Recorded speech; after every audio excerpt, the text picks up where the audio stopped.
Oh my gosh, thank you so much everybody for being here tonight. I am so happy to be here, away from my family. Where are all my Mexicans at? Oh my gosh, 2 Mexicans. I love my people. I'm not Mexican. I'm sorry. It's just, we're in LA and we can be whatever we want to be. And I want to be more Mexican. And I'm telling you, there's casting agents waiting for these Mexican parts, like Juanita, the taco lady. That's me. Because I always get these questions all the time. Like, wait a minute, are you Latina? Are you Latina? And I'm like, yes, and I would like it if you call me Maria Jimenez Juarez. Santa Maria is my name. Light a candle and pray for me now. They're like, she is crazy. Get away from her. Like, no. Light a candle. I will bring the lemon pledge. Right before I go to my auditions, I do one little ritual. I just spray on my favorite perfume, lemon pledge, And I walk in there, and the casting director is looking for Maria. It's like, oh my God, where is she? Oh, wait a minute, you? Since when have you been Mexican? I've been Mexican since 9/11.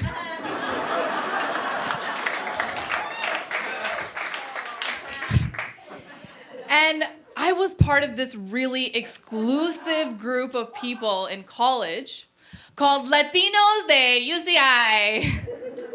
And it was fine. I know what you're thinking. How did they not find you out? Well, they also didn't have their papers. They're not gonna check for my identification anytime soon. But one day, they were just hanging out, and they're like, hey, Ese, that chick over there, I don't think she's Mexican, bro. And I'm like, oh my God, I'm gonna get found out. Oh my God. No, she's not Mexican. You are from Guatemala. Ay, I have cousins in Guatemala. Where from Guatemala? Oh my God, downtown Guatemala. It's a good thing that I'm in this country. It's good for all of us. Because when I was in Pakistan, my parents wanted me to join ISIS. Information Security Integration Systems. For the Taliban. Cable company. But we all come to this country for one reason as immigrants. We want to marry a rich guy. That's right. And I ended up marrying a white guy. And I found out that successfully marrying a white guy is not the same thing as marrying a successful white guy. And we had to move in with my parents in this wonderful place called the Valley, or as I call it, the hellhole. And I'm telling you, I'm trying to turn on the AC at this place, and my mom just materializes out of nowhere. She's like, oh, I see you are using the AC without paying rent. And I'm like, yes, it's 100 degrees in this godforsaken hellhole. Well, if you wanted to use the AC, you should have married a doctor. I can't deal with it. But you know what? We're all here and we're proud and we're all bougie and third world at the same time. Yes, I will live at my parents' and I will also drive their Mercedes. And let me tell you, the one thing about immigrant families I love the most is that we never buy any of the brand name stuff, right? We're always looking for that deal, even if it comes to food. So I'm used to my friends bragging about, I had Cocoa Pebbles for breakfast today. What did you have? I had rock pebbles off of the sidewalk. I had Cheerios. That's like the staple of the American family. Cheerios, right? But the staple of the immigrant family is Unhappios. It's just looking into your sad bowl of tears. Oh man, one time I was looking into my sad bowl and my parents actually brought home alphabet cereal. I was so excited. It's like, oh my God, are you kidding me? I finally get to have what the white kids are eating. And then I poured the cereal into the bowl and all of the letters had accents. Like, what is this? Let me tell you guys a little bit about my husband. See, I had to confirm that he was white because remember the off-brand stuff? Like, I want a brand name thing. So I made him take the 23andMe test. And I found out he's not one type of white. He's 15 different types of white. He's English, Irish, eggshell, chalk, powder, apparition. He's all the whites in one. When my parents took the 23andMe test, it was to make sure that they weren't cousins. Because we're the Southerners of Asia, Pakistan and India, right? We're the Southerners that the Northern Asians like to send their lightning creams to. I'm like, what is this gonna do for me? Is this gonna get rid of my resting bitch face? Because I don't want it. I love my resting bitch face. I'm proud of it. It's the only way I fit into LA. But no, I really love like just the amount of just perseverance. Like I won't give up. I will not give up until we get rich, right? That's what we're here for. That's the American dream. Not Target jewelry.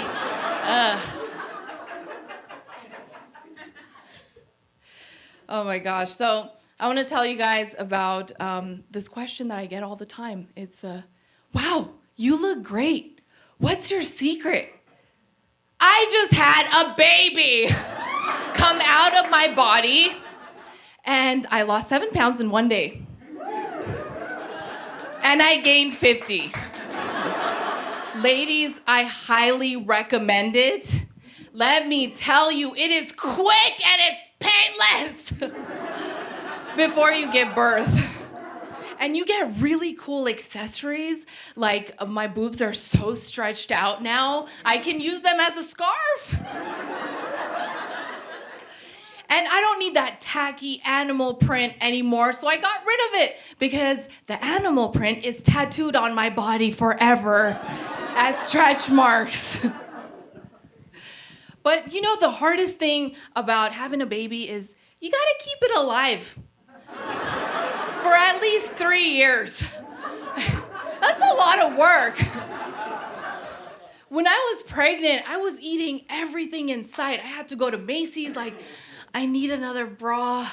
Nothing fits anymore. And I went there for a new bra and also to get judged.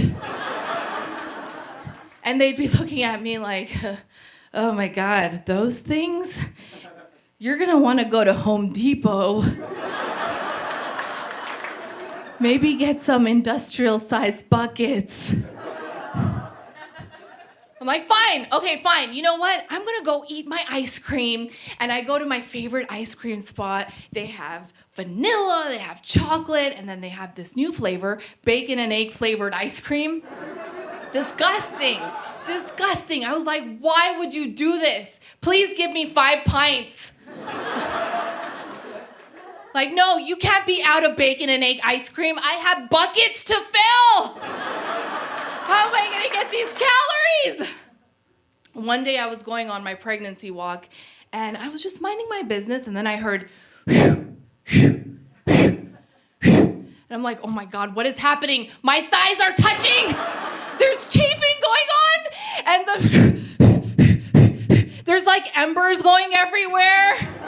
I started the wildfires, I'm sorry.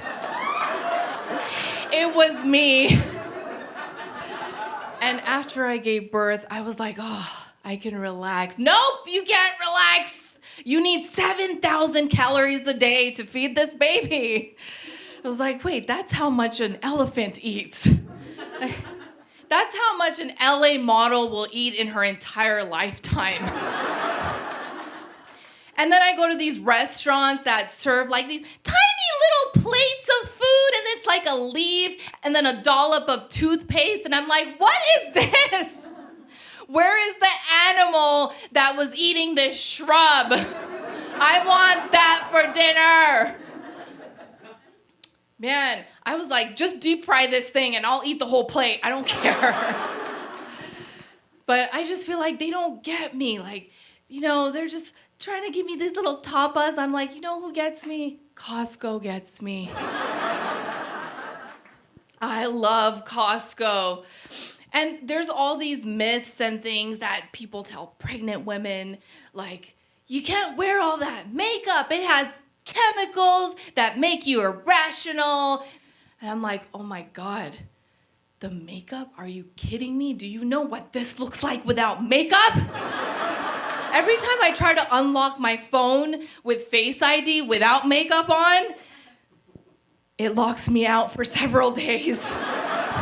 And then it just cracks. All right, so I'm gonna tell you guys a little bit about my family. Now, they have wonderful, beautiful Pakistani Indian names. My mom's name is Khurshid Akhtar. Say it after me. There you go, you're getting it. It's like you kind of have to have a sore throat to say it, type of thing. And my brother's name is Farouk. It's like a punch in the throat, just psh. And my dad's name is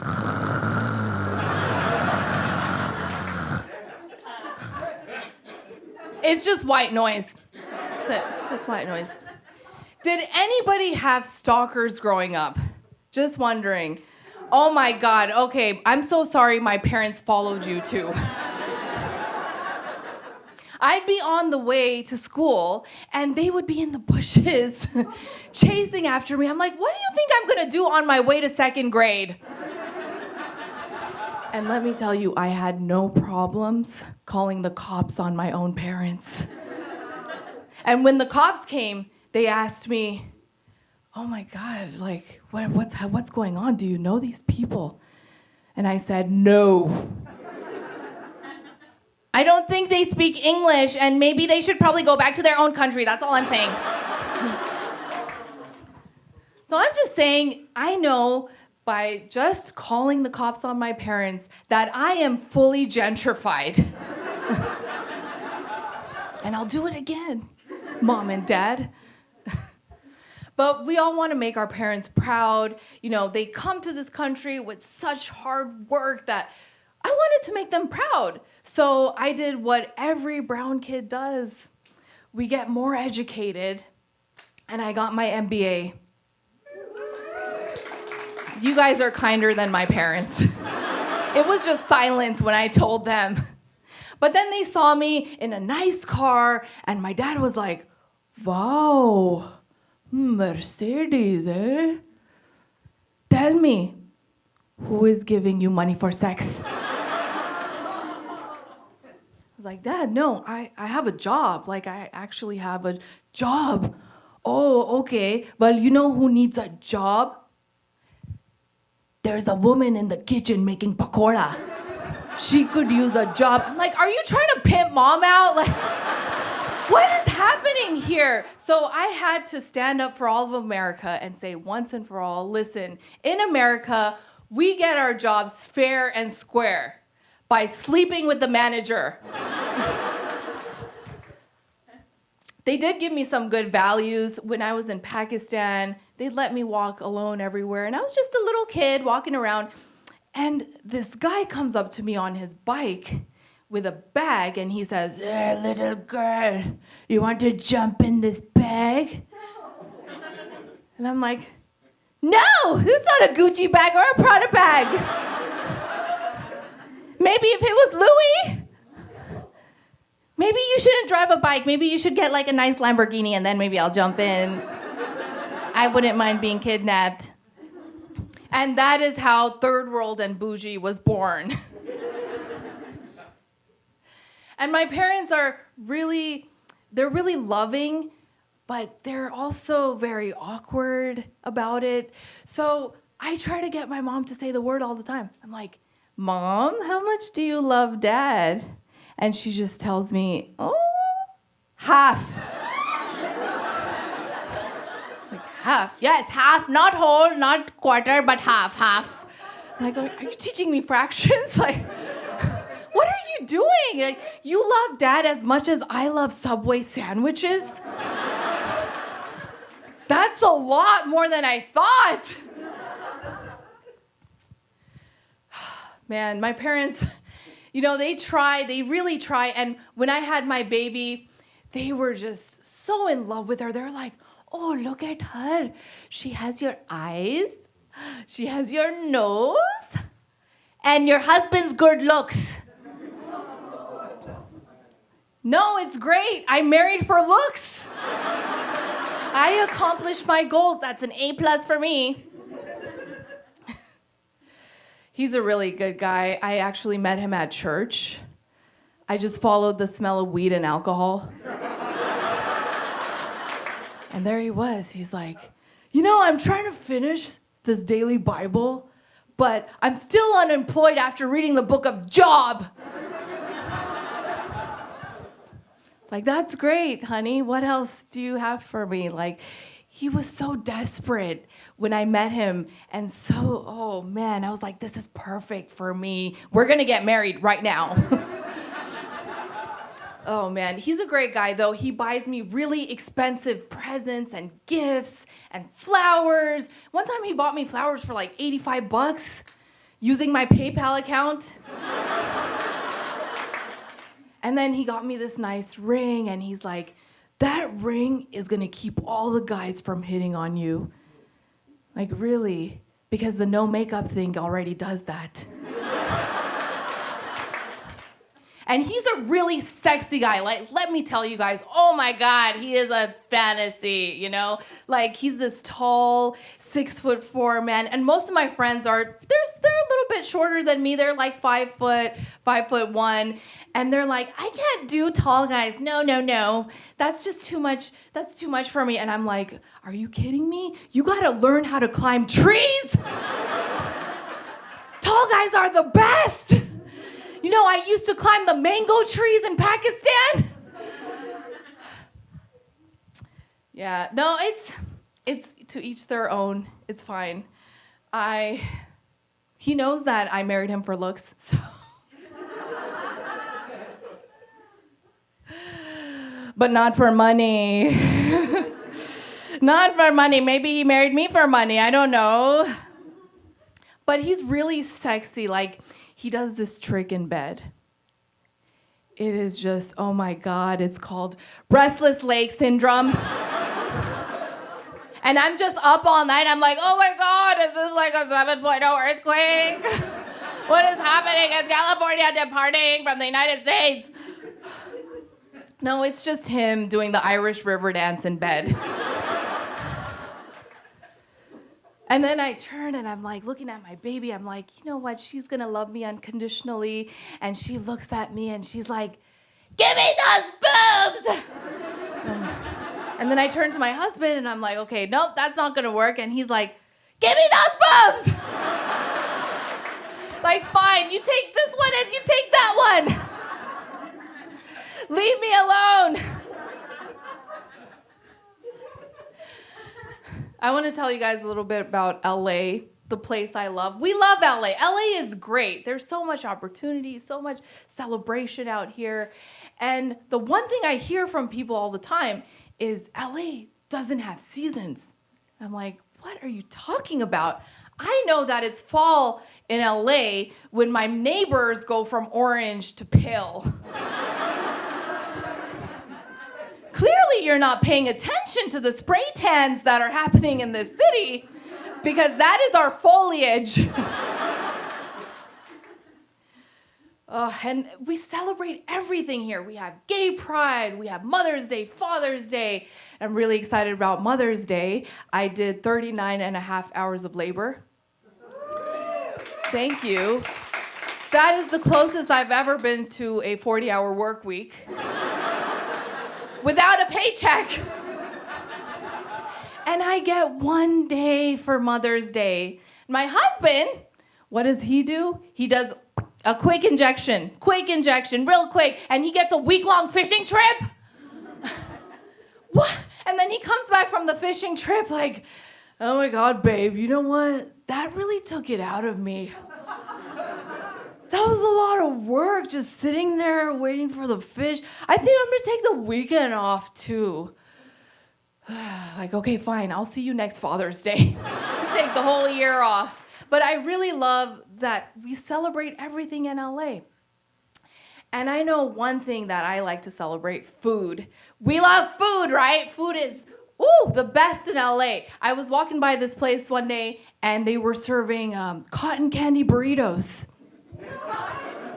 Cotton candy burritos. It was like a shell of cotton candy, and inside of it, they injected with large amounts of vanilla ice cream and shame. If you ever want to go and get yourself a cotton candy burrito, all you have to do is Google, I don't need my left foot. And the reason I walked into that store, truthfully, was because I saw a film crew and I was like, oh my God, an IMDb credit. Yes, I'll do anything for an IMDb credit.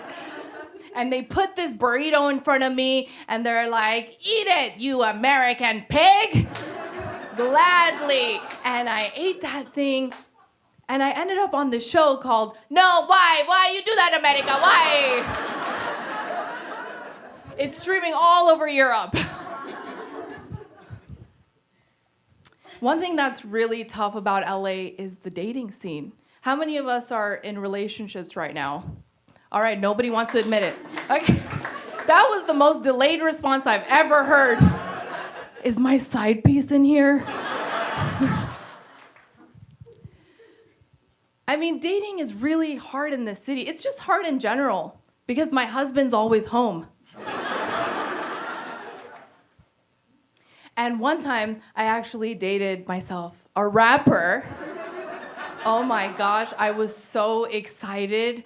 I was like, I'm dating a rapper. And then I found out his rap name, Little Homie. Okay, Little Homie, what else is little? I don't think I want to find out, but how about we change your name up a little bit, make it more LA? How about we call you Little Apartment? And then we broke up. But you know, this whole like coming up thing, being in LA, and then getting to shows and all this stuff, I started to get blown up on my phone by all of my exes in the same day. Oh my God, I was like, what? Chad, Brendan, Chad, James, what? Oh my God, what's happening? And they all wanted the same thing. Why did you change your Netflix password?